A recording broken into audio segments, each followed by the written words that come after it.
Bienvenue et merci d'être avec nous pour ce nouveau numéro de Reporter, le magazine de grands reportages de la rédaction de France 24.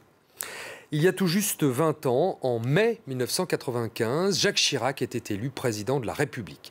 Ces deux mandats resteront marqués de son empreinte très forte sur la politique étrangère française. D'abord, parce que les circonstances furent exceptionnelles, je veux parler notamment du 11 septembre et de ses conséquences, mais aussi lorsque vint l'heure de la cohabitation avec un gouvernement socialiste entre 1997 et 2002, parce que la diplomatie était le domaine réservé du président et pour tout dire le seul où il pouvait avoir une certaine liberté de manœuvre.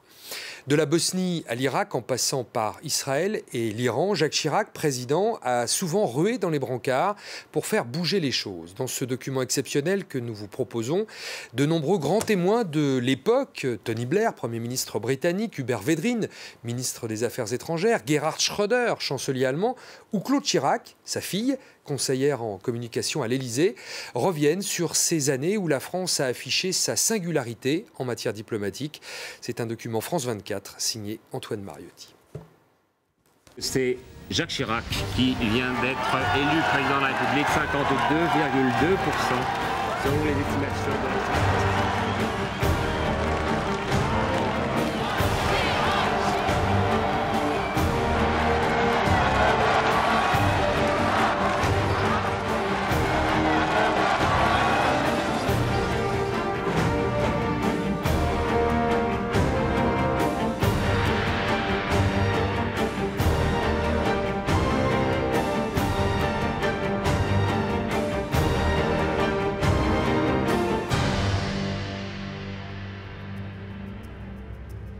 Il n'aura pas le temps de savourer sa victoire. Jacques Chirac vient d'être élu président de la République, mais la guerre en Bosnie fait rage. Et dès le 26 mai 1995, le nouveau chef de l'État apprend que des casques bleus viennent d'être pris en otage par les troupes serbes. Jacques Chirac est au pouvoir depuis 10 jours à peine.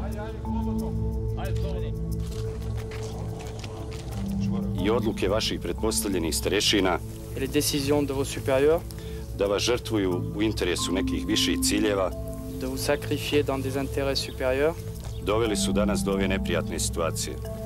Ont amené jusqu'à cette situation désagréable aujourd'hui.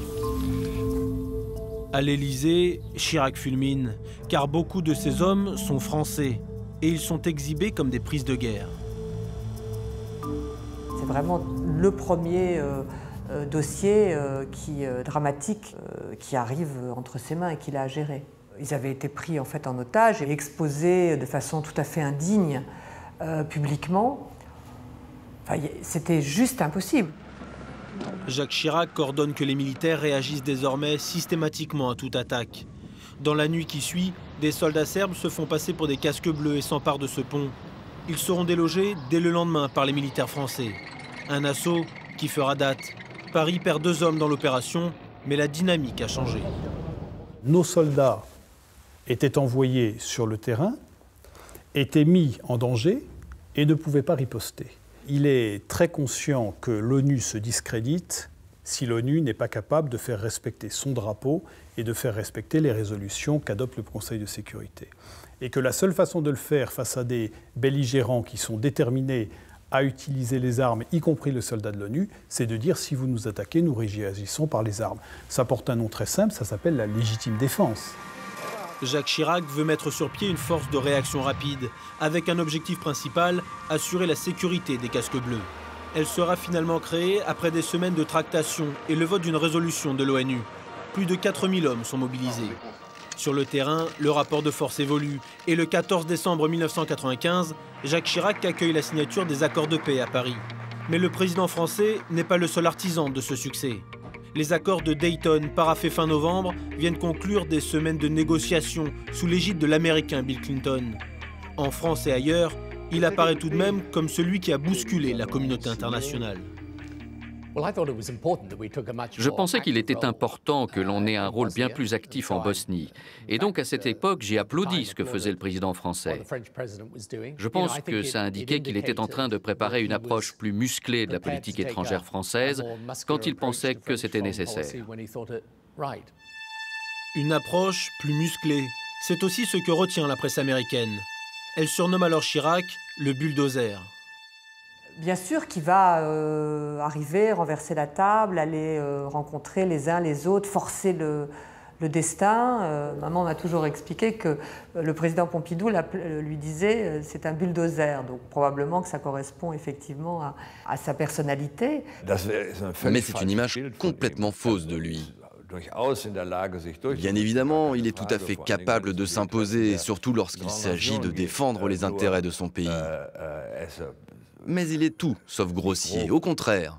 C'est un homme très cultivé. C'est peut-être cela que l'on n'a pas compris aux États-Unis. C'est pourtant ce sens de la formule et ce style très direct qui va marquer l'opinion. Le 22 octobre 1996, Jacques Chirac laisse éclater sa colère dans les rues de Jérusalem face à un service de sécurité particulièrement oppressant. Je commence à en avoir assez. What do you want? Me to go back to my plane and go back to France? Is that what you want? Then let them go. And let them do. No, that's I like that. This is not a method. This is a provocation. That is provocation. It's not a provocation. Please, you stop now. Bonjour.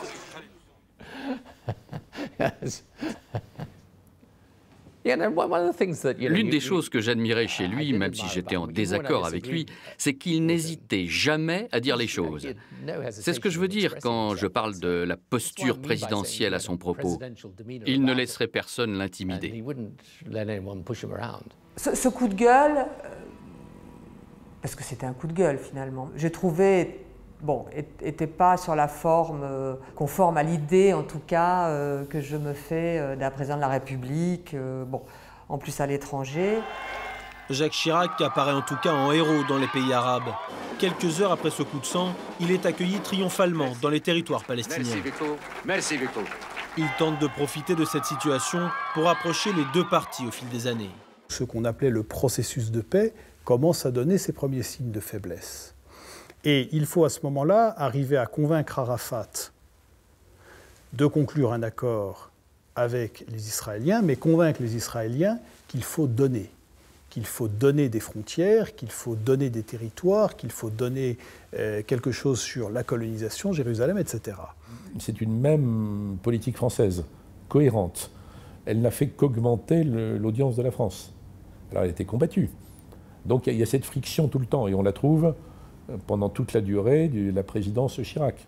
Et d'ailleurs, Yasser Arafat l'appelait Docteur Chirac, parce que quand il avait des coups de mou, c'est toujours vers Chirac qu'il se tournait.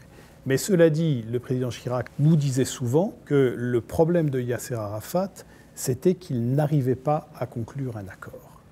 Et que le moment où il fallait dire « c'est bon », il cherchait toujours à obtenir quelque chose de plus.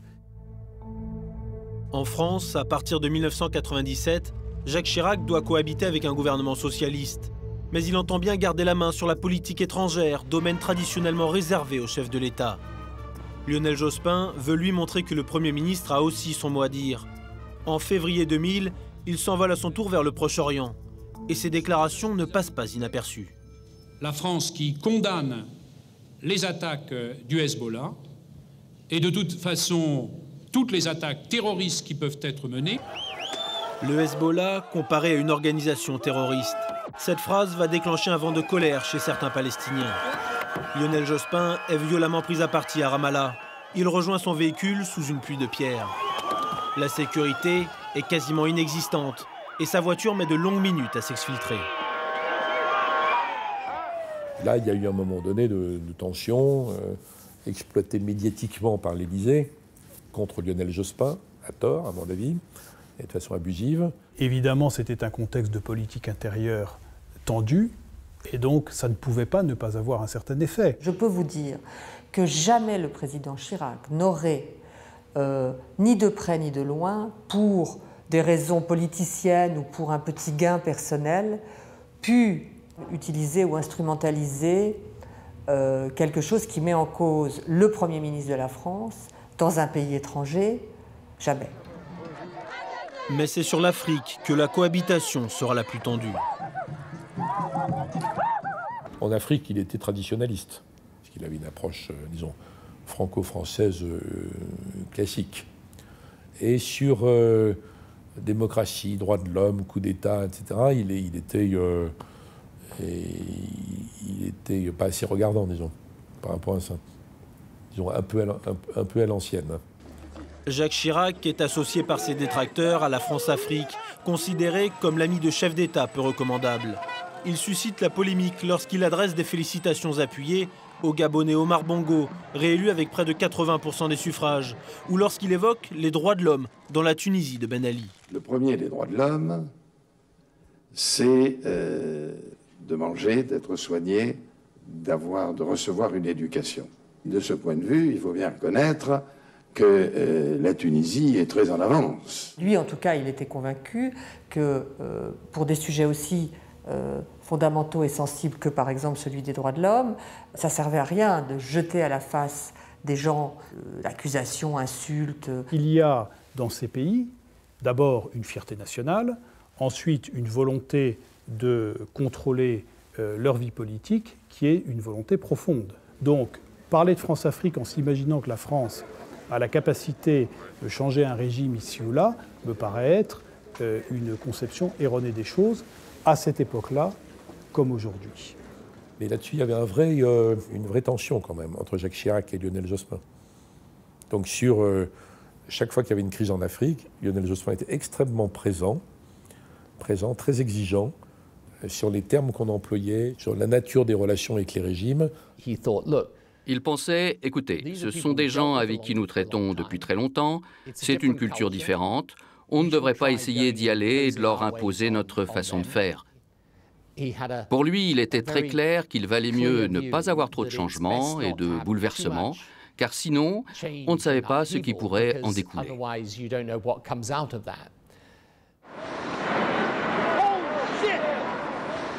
11 septembre 2001, un premier avion vient de s'écraser dans l'une des tours du World Trade Center à New York. Jacques Chirac est en Bretagne, à Rennes, pour un salon agricole. À la toute fin de l'inauguration du salon agricole, on monte dans les voitures et c'est ce journaliste dont le nom m'échappe qui crie, alors que les fenêtres sont ouvertes, « Il y a eu un accident, vous avez vu l'accident, est-ce que vous avez un commentaire à faire sur l'accident qui s'est passé à New York ?» Mais nous, on n'est pas du tout au courant. Mais on entend ça. Très vite, on a eu une réunion à l'Élysée avec Jacques Chirac et Lionel Jospin. On n'avait aucune information spéciale, donc on a énuméré des hypothèses. Et tout de suite, l'hypothèse d'un acte terroriste lié au terrorisme islamiste était dans une des hypothèses fortes. Mais on n'en savait pas plus, en fait. La France et ses partenaires expriment immédiatement leur solidarité avec l'allié américain. Jacques Chirac prend la parole le soir même à la télévision dans une déclaration solennelle. Mes chers compatriotes, les attentats qui ont frappé aujourd'hui les États-Unis d'Amérique sont une épouvantable tragédie. Jamais, aucun pays dans le monde n'a été la cible d'attentats terroristes d'une telle ampleur, ni d'une telle violence. Une semaine après les attentats, le président français est le premier chef d'État étranger à être reçu à Washington et à New York. Un voyage prévu de longue date et maintenu par George W. Bush malgré les circonstances.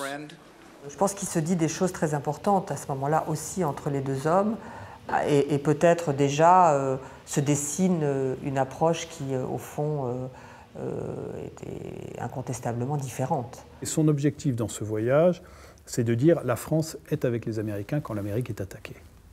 Et nous sommes des alliés et nous sommes proches. Et donc, quel geste plus fort que celui d'aller survoler Ground Zero? Le maire de New York, sans en avoir parlé à personne, lui dit viens, on va dans l'hélicoptère, on va survoler, tu vas te rendre compte, etc. Je me souviens qu'il en est revenu quand même très marqué, très imprégné par ce drame. À son retour en France, Jacques Chirac reçoit Tony Blair à l'Élysée. Le Britannique fait le tour des capitales européennes, alors que se dessine une intervention militaire en Afghanistan. Juste après le 11 septembre, je me suis entretenu avec le président américain, mais aussi avec nos principaux alliés. Je pense qu'il est juste de dire que Jacques Chirac était toujours plus hésitant à propos d'une action militaire, même en Afghanistan, alors qu'il y avait là le soutien d'une coalition. Je crois que la prudence n'est jamais comme mauvaise conseillère quand il s'agit d'entreprendre des actions militaires. Les militaires américains ne veulent pas du tout être embringués dans une réaction d'alliance où il faudrait consulter les uns et les autres. Ils veulent garder les mains libres. Donc ils disent merci beaucoup, mais on n'a besoin de rien. Donc il n'y a pas à se demander si on va au-delà. La France ne reste pas inactive pour autant. Elle assure alors la présidence tournante du Conseil de sécurité de l'ONU. Et Paris fait voter une résolution pour donner le droit aux États-Unis de réagir. L'OTAN fait-elle jouer l'article 5 de sa charte? Les alliés des États-Unis ont désormais obligation de leur porter assistance. Mais malgré une campagne de bombardement en Afghanistan quelques années plus tôt et plusieurs attaques contre leurs intérêts dans la région, les États-Unis ne savent visiblement pas encore où ils vont mettre les pieds. Le commandement central, sous la direction du général Zinni, n'avait prévu aucun plan pour éliminer Al-Qaïda en Afghanistan. Donc pendant 2 ou 3 semaines, nous n'avons pas pu déterminer un type d'action militaire, même si je pense que tout le monde savait qu'il y aurait une réponse militaire. Mais très rapidement, c'est un autre conflit qui se profile, en Irak cette fois. Comme il y avait eu le changement entre l'équipe Clinton et l'équipe Bush, j'avais été comme ministre à Washington au printemps donc 2001, et j'étais revenu en disant à Jacques Chirac et à Lionel Jospin, ils vont nous poser des problèmes sérieux, parce qu'ils cherchent un prétexte pour faire une guerre en Irak en réalité, qu'ils voulaient faire depuis longtemps. Parce que les néoconservateurs avaient trouvé que George Bush père avait eu tort de se limiter à la libération du Koweït et de ne pas aller jusqu'à Bagdad. Et Jacques Chirac m'avait dit, oui, c'est des casse-pieds, je sais, mais on les connaît. Bon. Et moi, j'avais dit, c'est des casse-pieds d'un type particulier quand même. Ils vont quand même nous placer dans des situations difficiles. Washington accuse l'Irak de Saddam Hussein de détenir des armes de destruction massive et dénonce publiquement un axe du mal composé de l'Iran, la Corée du Nord et l'Irak. Mais très rapidement, la France se montre hostile à toute intervention armée, car les inspecteurs de l'ONU n'ont pas terminé leur mission sur le terrain. Les néoconservateurs américains enragent et pointent du doigt une collusion supposée entre Paris et Bagdad. Il y a un rapport de l'ONU de 650 pages sur le programme pétrole contre nourriture qui établit que la France et la Russie ont été les principaux bénéficiaires des faveurs de l'Irak. Alors le président Chirac peut ne pas se satisfaire de l'expression « axe du mal », ok. Mais nous n'étions pas satisfaits de ce sentiment qu'on avait avec la France, qui a joué un rôle très honorable dans tant d'autres situations, soyons clairs là-dessus, ce qui rend encore plus difficile à expliquer pourquoi ce dictateur était si tendrement choyé par le gouvernement français. Les Américains n'ont jamais aimé notre vieille formule « amis, alliés, mais pas alignés », qui définit très bien la politique de Jacques Chirac, après d'autres. Ils n'aiment pas ça. Pour la France et pour le président Chirac, à partir du moment où Saddam Hussein respecte les résolutions des Nations Unies, la messe est dite, tandis que manifestement, pour les Américains et ceux qui sont avec eux dans cette affaire-là, il faut aller au-delà et l'intervention militaire prend pour origine, prétexte, des armes chimiques qui seraient restées en Irak, quand la commission spéciale nous dit qu'il n'y en a plus. Aucune arme de destruction massive ne sera jamais retrouvée. Mais certains responsables de l'administration Bush persistent dans leur analyse. C'est un grand pays et c'est facile à cacher. Ils ont dit que quand les sanctions ont été levées, il envisageait de reprendre aussitôt son programme nucléaire, chimique et biologique. Il avait des préparatifs déjà en place. Et les sanctions s'effondraient en partie parce que la France faisait pression pour qu'elles s'effondrent aux Nations Unies. Le 5 février 2003, Colin Powell, fiole à la main, vient présenter au monde les preuves américaines contre Saddam Hussein. Il a fait ce qu'il pouvait. J'ai appris plus tard de manière détournée, et j'étais abasourdi, que ces informations venaient d'une source que les Allemands avaient en Allemagne. Mais cette source refusait de nous parler directement. On avait les informations de seconde main du BND. C'est une bonne façon de se faire piéger. Mais le BND, le service de renseignement allemand, met sérieusement en doute la crédibilité de cette source depuis plusieurs années déjà, et a rompu tout contact avec elle. Nous n'étions pas convaincus par ces arguments.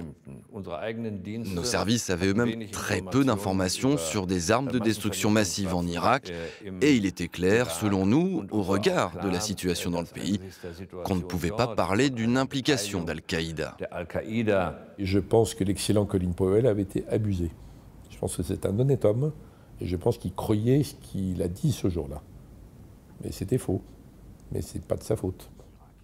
9 jours après ce discours de Colin Powell, c'est Dominique de Villepin qui s'adresse au Conseil de sécurité pour faire entendre la voix de la France.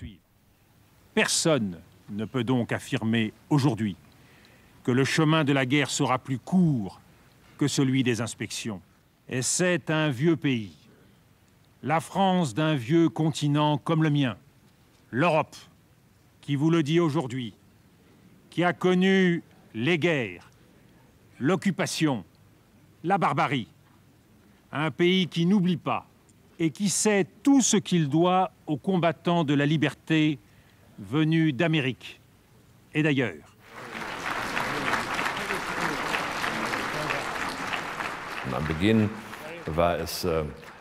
Au départ, il s'agissait de prétendues armes de destruction massive en Irak. Mais selon nos services, ce n'était pas le cas et le discours désormais célèbre du ministre français des Affaires étrangères l'a mis en évidence. Et c'est à ce moment-là que les différends sur le bien fondé d'une intervention ont commencé. Ce front contre la guerre ouvre la voie à un rapprochement entre Paris et Berlin. Les dirigeants français et allemands décident alors de se rencontrer régulièrement autour d'un bon dîner dans la ville de Blesheim. Nous avons eu besoin de temps pour nous habituer l'un à l'autre. Nous avons constaté que pour préparer les séances du Conseil européen, il était essentiel que la France et l'Allemagne aient des positions similaires et qu'il était donc nécessaire que le président et le chancelier, avec leur ministre des Affaires étrangères, se rencontrent toutes les 6 à 8 semaines. Ce sont des rencontres d'autant plus importantes que les rapports entre Gerhard Schröder et Jacques Chirac n'avaient pas toujours été faciles. Alors on le sait. Très vite, le respect mutuel s'est transformé en relations cordiales, puis amicales. Mais l'Europe se fissure et affiche ouvertement ses divisions. Les partisans d'une intervention en Irak publient une tribune dans le Wall Street Journal. Blair, Barroso, Aznar ou encore Berlusconi affichent ouvertement leur fronde contre Paris. Qu'un procès puisse être instruit contre la France dans des médias internationaux sans nous en prévenir avant, là, il estime que c'est une règle de bon comportement au sein de la famille européenne qui n'est pas respectée. Je ne sais pas vraiment. Je n'arrive pas à me rappeler si on lui a dit ou pas. Mais ça n'a jamais débouché sur une rupture de nos relations, parce qu'il y avait beaucoup d'autres sujets sur lesquels il était important qu'on soit unis. Mais Chirac, Schröder et Poutine ne cèdent pas. Le président français menace même d'utiliser sa carte maîtresse, le droit de veto de la France au Conseil de sécurité de l'ONU. Même si les États-Unis obtiennent une majorité de 9 voix sur 15, aucune résolution pour valider l'entrée en guerre ne pourra donc être votée. Et lorsqu'il n'a plus été question que de changement de régime, une limite a été franchie à nos yeux. Et d'après ce que j'en sais, ce fut la même chose pour la France et le président français. Quelles que soient les circonstances, la France votera non parce qu'elle considère ce soir qu'il n'y a pas lieu de faire une guerre pour atteindre l'objectif que nous nous sommes fixés, c'est-à-dire le désarmement de l'Irak. Et là, il a été question d'exercer le droit de veto à l'ONU. Et c'est là que c'est devenu important. De l'autre côté de l'Atlantique, le sentiment anti-français prend de l'ampleur. Les Américains rejettent toute neutralité. Un pays est avec eux ou contre eux. Et tous les moyens de pression sont bons pour rallier les voix discordantes à leur cause. Les Américains, effectivement, identifient un certain nombre de points sur lesquels il pourrait y avoir des mesures de représailles. Les Américains disent que les choses ne resteront pas sans conséquence. L'élite française était quand même très... faut dire les choses, hein, très réticente à l'idée de s'opposer aux Américains, Donc il y a eu des moments très difficiles avec des gens qui venaient tout le temps lui dire, ou des grands chefs d'entreprise, ou des bons, qu'il fallait pas, que si, que ça. Même le Quai d'Orsay n'a pas toujours eu beaucoup de facilité au début à accepter cette position. Le 20 mars 2003, Washington se passe de l'aval de l'ONU et lance les premiers bombardements sur l'Irak. Mes chers concitoyens, à cette heure, les forces américaines et de la coalition ont engagé les premières opérations militaires pour désarmer l'Irak, libérer son peuple et pour défendre le monde contre un grave danger.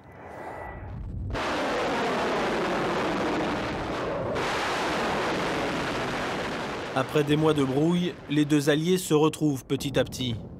Pour la première fois depuis le début de la guerre, Jacques Chirac et George Bush se revoient au G8 d'Évian en juin 2003. Chacun campe sur ses positions, mais l'heure est à l'apaisement. Ensuite arrive la question iranienne.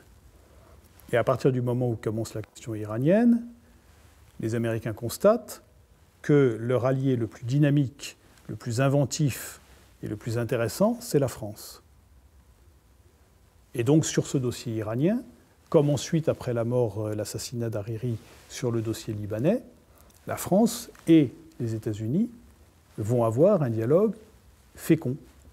J'ai même regretté après, dans son deuxième mandat, que Jacques Chirac se croit un peu obligé en quelque sorte d'arrondir les angles, de s'excuser un peu de ça. Parce que la réaction américaine avait été tellement virulente, tellement binaire, simpliste, agressive, francophobe, vraiment de façon extrêmement choquante en fait, et erronée. J'avais presque regretté qu'il baisse trop le ton après. Donc il a eu raison, il a eu raison. Jacques Chirac restera en tout cas l'homme qui a su dire non à la guerre, quitte à faire entendre cette note française et risquer la rupture avec l'un de ses plus proches alliés.